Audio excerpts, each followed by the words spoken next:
जोधपुर में एक ऐसे मेले का आयोजन किया जाता है जहां महिलाएं पूरी रात बेंत लेकर घूमती हैं।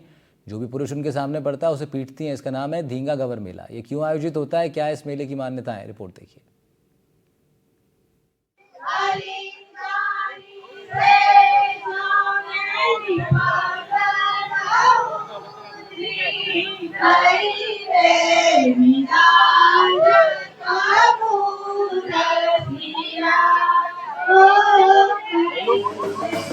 महिला सशक्तिकरण को बल देता एक त्योहार।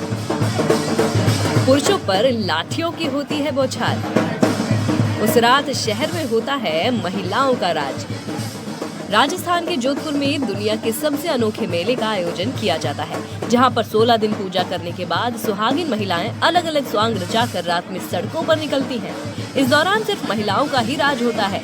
महिलाएं पूरी रात बेंत लेकर घूमती हैं और जो भी पुरुष उनके सामने आता है उसे पीटती हैं।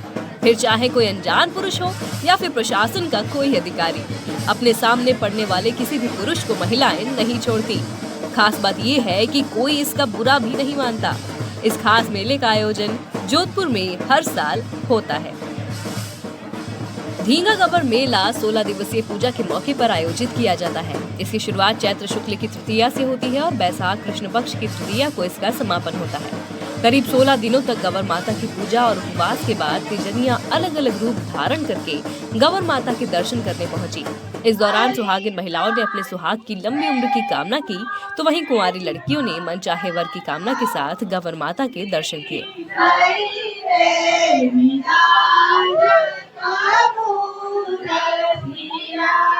धींगा गवर पूजा के समापन पर धींगा गवर मेले का भव्य आयोजन हुआ।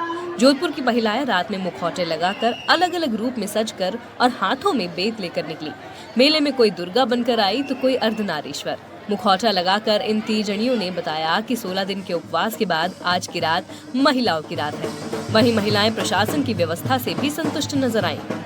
मोदी जी का स्वांग इसलिए आज ये शहर में भ्रमण करने आए हैं, देखने आए हैं तीजनियों के लिए कैसी व्यवस्था की गई है पुलिस प्रशासन की तरफ से, और ये इनकी मदद से ये सब कुछ हो पाया है। और उसके बाद इनके आदेश के बाद में ये जो भी पुलिस कर्मचारी और हमारे भाई बंधु हैं, उनकी व्यवस्था से ये सब काम हो पाया है। मेरा नाम अंजलि पुरोहित है और आप जैसा कि देख सकते हैं मोदी जी के साथ में विभिन्न धर्मों के लोग, राजस्थानी, मराठी, साउथ इंडियन, सारे लोग यहाँ पर है और मोदी जी सभी धर्मों को साथ में लेकर चल रहे हैं।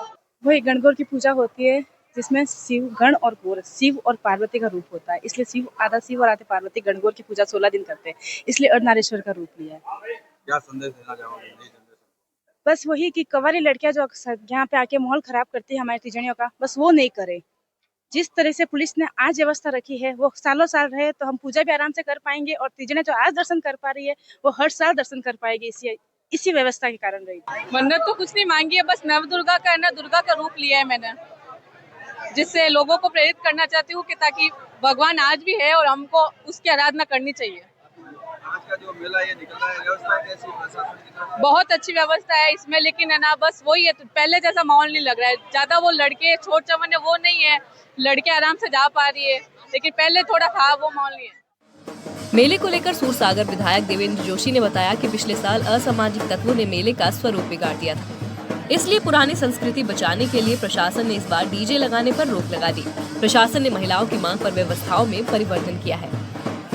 जो मेला आज अपने पौराणिक रूप में आया है और इससे निश्चित रूप तीजनियों को भी जो जगह जगह आज पहली बार यहाँ पे भी जैसे अपने हनुमान मंदिर में मालूम पड़ा यहाँ भी गौर बैठती है। जो इतनी भीड़ में कभी मालूम ही नहीं पड़ता था गौर यहाँ भी बैठती है। आज तीजनियों ने जिस तरह से दर्शन किए और जिस तरह से उल्लासित थी, निश्चित रूप से इस शहर के लिए गौरव की बात है। और मेलों पे कहीं न कहीं उनकी व्यवस्था ठीक होनी चाहिए ना, और कोई अंकुश नहीं। वहीं इस मेले में जनप्रतिनिधियों ने भी गवर माता के दर्शन कर उनका आशीर्वाद लिया। मेले को लेकर मान्यता है कि जब महिलाएं स्वांग रचकर सड़क पर निकलती हैं तो उनके सामने जो भी पुरुष आता है वो उसे पीटती है। फिर चाहे पुलिस या प्रशासन से जुड़े लोग ही क्यों ना हो, इनकी बेंत के आगे हर पुरुष भागता हुआ नजर आता है। इस मेले की सबसे खूबसूरत बात यही है कि कोई भी पुरुष महिलाओं की बेंत का बुरा नहीं मानता। इस कड़ी में मेले में उत्तर निगम महापौर शहर विधायक को छड़ी मारती हुई नजर आई। शहर परकोटे में अलग अलग जगहों पर स्थापित आकर्षक गवर प्रतिमाओं के दर्शन के दौरान रास्ते में जो भी पुरुष बाधक बनता है उसे तीजड़ियों की बेतों की बौछार झेलनी पड़ती है। मान्यता है कि इस मेले में जिस भी अविवाहित पुरुष पर बेत पड़ती है उसकी जल्द ही शादी हो जाती है। इसलिए कई पुरुष तो इस उम्मीद के साथ ही इस मेले में पहुंचते हैं और बेत खाते हैं। धींगा गवर पूजन पूर्ण होने पर जगह में अलख में मस्ती और धूम मचाती अनूठे स्वांग रची तीजड़ियों की धींगाड़ा मस्ती और धमाल देखने के लिए पूरा शहर भी उमड़ पड़ता है। Bureau report, NDTV, Rajasthan.